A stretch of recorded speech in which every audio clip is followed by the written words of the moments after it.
Digital Untapped. I'm your host Alan King, and on today's show, it is about to be sizzling. It is about to be fire. We are with none other than why. Karibu ndani ya show.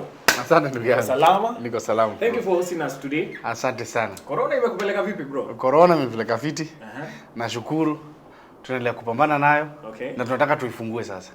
First of all, we are seated on the desk itself.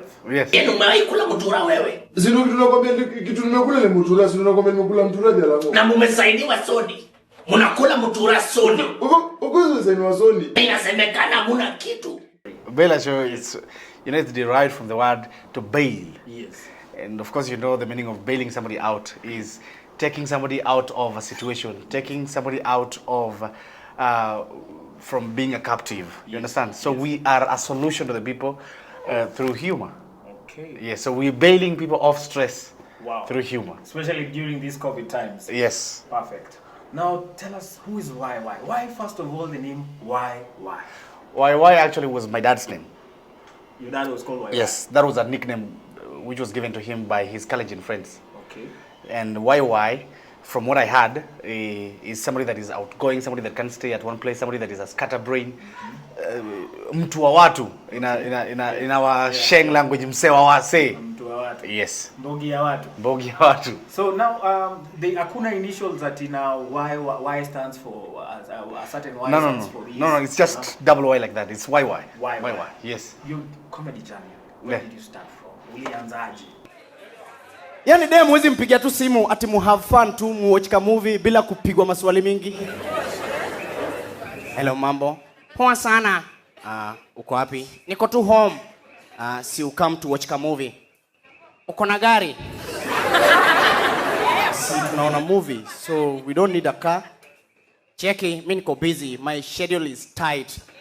Tafuta marika zako ucheze nao, okay? Mimi sitaki upate. Itia the same dem pombe. Mambo. Kwaje? Poa sana. Si ukuje hapa tuwashe hapa Tribeca. Niko hapa nje Baunzame nikataza kuingia.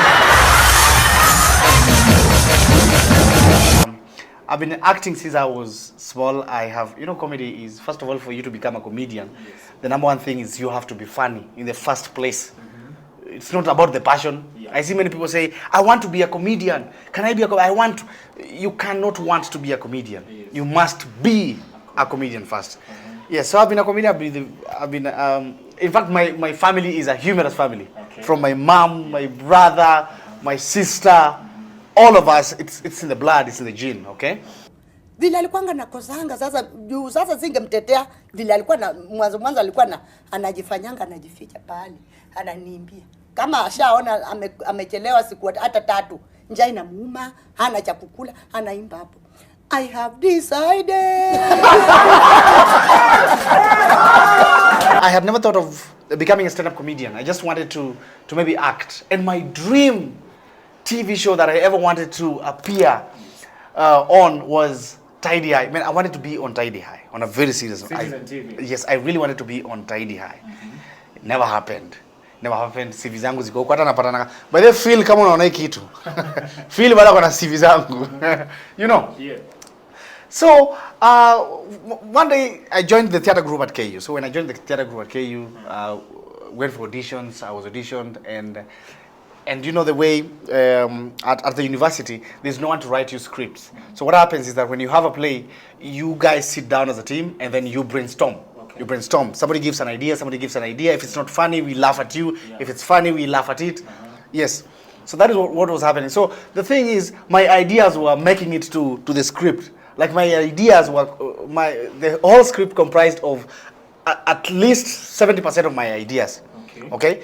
So I became a think tank of the group on my first brainstorming session, the very first play. Wow. So what happened is that I didn't have a chance to like act or like to perform in the play. So I was made to do interludes. I was made to do the monologues of bringing transition when the show goes on a break. I come and do the cut calls. I also come and do the housekeeping rules, 1 or 2. So during the in between, I could crack some jokes subconsciously, you know, while speaking. That I did, I did some good stuff, and everyone was laughing. So I turned out to be the funniest. I was funnier than the play. You understand? Yes.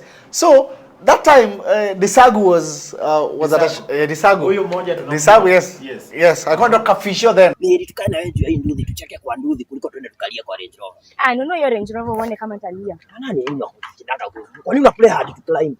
Kafisho tulikuwa naye kwa theater group ya KU TT. Yeah. So then, he used to do stand up at a show called Kenya Corner.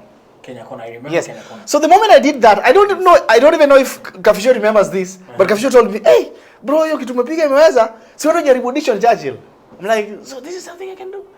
Wow. Okay, so then I went for auditions. I tried. I shot, took my shot, nothing happened. I was sent back home. I felt so bad. Went again, sent home. I was told I was not funny. Went back home several times. So I did auditions for quite a number of time, for quite a long time, until I got my first. And you know, the very first person who took me, who said, "Now, hey, you have something," is a guy called Terence Kamami. Sasa Kamami, habari ya Salome. Ati, who are you and where did you get my number? Imagine usinete hizo attitude. Ni bibi ya Mike. When Terence came to audition, the very first time that Terence came to audition within that period, Yes. because he was a creative director then, Yeah, okay. and Terence told me, "Hey, now you come back tomorrow. Wow. Come back tomorrow. Let's do this." Then I came for the show. We rehearsed. Now we're ready for the show. Yes. The show I can't perform again. Ayaya is here. Ayaya has come. Ayaya was on a break. Ayaya has come. So it's like, hey, so a guy called Berry tells me, you know, Ayaya amekaa. Amekaa. So sa wewe, Hey, lazima upumzi. Wow. And this is my very first show. I have, niko na troubles, niko na, uko home nimedipotiwa kwa mko yangu at that point, niko na suitcase zangu zote hapo kani. And it's a long story. Ulikuwa umechoma kwa ngoli yako ndio ukadipotiwa. What really happened? Yes. No. What really happened was, Yes. my uncle used to pay school fees for me at the university, okay? So when I started doing these auditions, I called off, okay? I deferred semesters. I deferred school to pursue art, okay? And it's not like nimemkasirikia because of this. I really understand, even if I was in his position, and there is a nephew of mine that I was taking to school, and they tried bullshit like that, I could even kill them, you know. So, Okay. so my uncle said, "Hey, where sasa unarudi Shago?" So I have to go back home because wewe hii mambo unafanya, because most of the time not everyone makes it with art. So mtu kiona mtu ameanza art unajuanga huyu ashapoteza, okay? So that is the day remember sasa you're coming to perform. Man, this is the day I'm told I'm going to perform, and then they want to send me home. Unarudi Ocha. Yeah, so I carried my stuff. I carried everything. I left with everything. It's not like I was kicked out. I carried everything. I left. I said, "Jesus, take the wheel." So I carried 2 suitcases to Carnival. I trekked to Carnival from Bagadi Hospital. I trekked to Carnival. That's quite a stretch, eh? Yes, it was. Yani, kama sija. It reaches a point where you feel like, if you want to rest, the only way you can rest is shifting the bags. Unafili hii kwa mzito kushinda hii, kupumzika ni kuchange. Labda kama hii kuja huku ikuje hivi. You understand? Yes. So I left very early in the morning, around 5 to 5:30 or 6. I got to Carnival around 9 something hapo. Yes. 9. So yes, jioni ndio hiyo siwezi perform. So what happens is that now I have to watch the show.